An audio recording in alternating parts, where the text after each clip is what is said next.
Bajaur agency पे Afghan border की side से आज फिर पाकिस्तान के ऊपर एक हमला हुआ।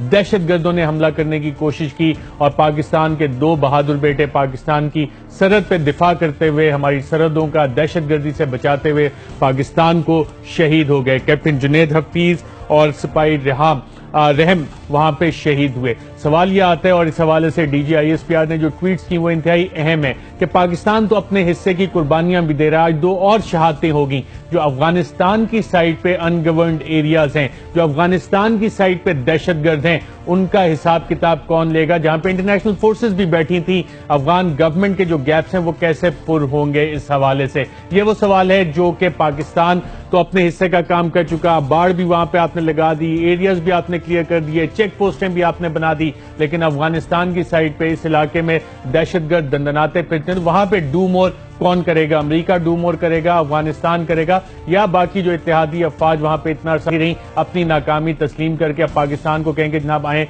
हमारे हिस्से का काम आप अफगानिस्तान कर लें, अफगानिस्तान में भी करें, यहां भी दहशतगर्दों को आप आके क्लियर कर दें। हमसे ये काम नहीं हो सकता। अमेरिका जो एक सुपर पावर अपने आप को कहता है अपनी शिकस्त तस्लीम करे और ये भी पाकिस्तान को कहे कि जनाब आए इस इलाके का भी कंट्रोल संभालें, क्योंकि आपकी जो स्ट्रेटेजी थी दहशतगर्दों को शिकस्त देने की वो बड़ी सक्सेसफुल रही है। और दुनिया में वियतनाम से लेके चाहे अफगानिस्तान हो, यमन हो, सीरिया हो, इराक हो, जहां जहां अमरीकी अफवाज गई हैं वहां पे उन्होंने क्योस ही डाला है, गंद ही डाला है, उनसे ये मामला हल नहीं होते। इस पर नाज़रीन सवाल ये भी आता है कि एक तरफ तो हमारे जवान ये कुर्बानियां दे रहे हैं, तो हुकूमत पाकिस्तान के अफगान हुकूमत से इसी तरह एंगेज कर रही है, उसको कह रही है कि जनाब ये आपके हिस्से के काम है।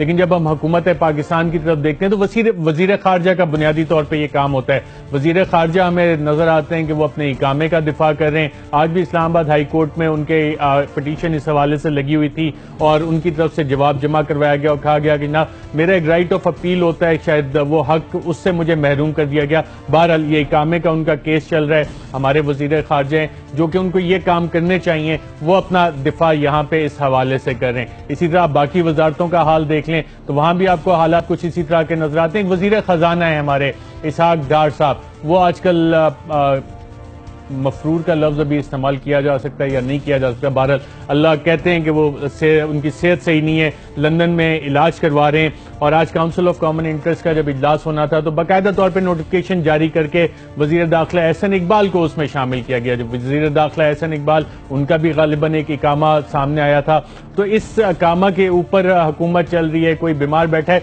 ये हमारे वजीरों का हाल है। वजीर दाखिला जिनका एक्चुअल काम है इस हवाले से कि लॉ एंड ऑर्डर और सिक्योरिटी, उस हवाले से भी काफी सवालात उठ रहे हैं। खासतौर पर इस्लामाबाद और पिंडी के शहरी सवालात उठा रहे हैं कि जनाब आप क्या कर रहे हैं, रिट ऑफ द गवर्नमेंट किधर है। जब रिट ऑफ द गवर्नमेंट की इस हवाले से बात आती है तो और भी बहुत सारे सवालात होते हैं, लेकिन जब हम इसको देखते हैं कि जनाब खारजा फ्रंट पे क्या हो रहा है तो वहां हमें नजर आता है कि जनाब आर्मी चीफ ईरान गए और ईरान में वहां पे उनके सदर से उनकी मुलाकातें हुई, उनके ईरानी अफवाज की लीडरशिप से उनकी मुलाकातें हुई। और जो खित्ते में एक पाकिस्तान का किरदार है उस हवाले से स्ट्रेटेजिक मिलिट्री अलायंस के ईरान के साथ बातचीत हुई कि खित्ते में अमन के लिए पाकिस्तान और ईरान मिलकर कैसे काम कर सकते हैं। जब ये मुलाकातें हुई तो इतलात ये हैं और इस हवाले से खबरें भी आ रही हैं कि अमेरिका को ये वाले रिलेशनशिप बिल्कुल पसंद नहीं आए और अमेरिका इस हवाले से अब पाकिस्तान पर दबाव डाल रहा है कि जनाब ईरान के साथ आप ज्यादा दोस्ती का हाथ ना बढ़ाएं। लेकिन पाकिस्तान को इस पर वाज़ेह एक जवाब देना चाहिए कि जी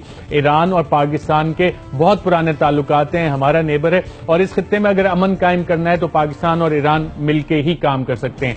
ना सिर्फ ये, जो मिडिल ईस्ट के मामलात हैं उस पर हमें यह तो नहीं नजर आया कि हमारे वजीर खारजा साहब जो कि अपने इकामे का आज भी इस्लामाबाद हाई कोर्ट में दिफा कर रहे थे, कोई खातिर खा पाकिस्तान जो कि एक न्यूक्लियर इस्लामिक रियासत है, कोई किरदार अदा करे, एक लीडिंग रोल अदा करे इस हवाले से। लेकिन वहां भी हमने देखा कि आर्मी चीफ ही हमें नजर आए कि जनाब यूएई का भी उन्होंने विजिट किया, सऊदी अरेबिया का भी विजिट किया। जो चैलेंजेस हैं इस हवाले से इस्लामी दुनिया को फेस कर रही है उसमें पाकिस्तान की लीडरशिप का किरदार किधर है? वो लीडरशिप हमें नजर आती है जाती उम्रा, जहां पे बैठ के ये प्लान्स बनते हैं कि जी नवाज शरीफ साहब को लॉन्च किस तरह से करना है। अब आखिरी जो टक्कर उन्होंने लेनी है पाकिस्तान के इदारों के साथ, उसके लिए अवामी राब्ता मुहिम उन्होंने किस तरह से चलानी है और उसमें कोई ऑब्वियसली मैसेज मोहब्बत का तो आएगा नहीं, क्योंकि इसको कहा जा रहा है कि ये आखिरी बैटल है नवाज शरीफ साहब की और अगर इसमें वो कामयाब हो गए तो शायद किसी ना किसी तरह से जो केसेस चल रहे हैं उससे उनकी बचत हो सके।